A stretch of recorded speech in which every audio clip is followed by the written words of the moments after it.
ఎన్నికల కౌంటింగ్ కు 5 రోజులు మాత్రమే సమయం ఉండగా రాష్ట్రంలో ఎన్డీఏ కూటమి అధికారంలోకి వస్తుందంటూ అభిమానులు శైలిలో హల్చల్ చేస్తున్నారు.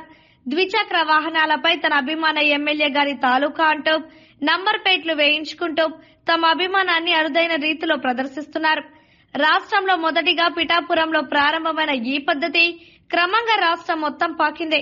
ఒంగోలులో కూడా తమ అభిమాన నాయకుడు దామచల జనార్దన్ మంచి మెజారిటీతో గెలుస్తారంటూ ఎమ్మెల్యే గారి తాలూకా అంటూ నంబర్ ప్లేట్లు వేయించుకొని నగరంలో ద్విచక్ర వాహనాలు హల్చల్ చేస్తున్నాయి. అద్దంకిలో గొట్టిపట్టి రవికుమార్ పేరుతో ఎమ్మెల్యే గారి తాలూకా అంటూ కొండెపిల్ల స్పీకర్ తాలూకా అంటూ పర్చూరులో వ్యవసాయ శాఖ మంత్రిగా అంటూ ద్విచక్ర వాహనాలపై హల్చల్ చేస్తున్నాయి.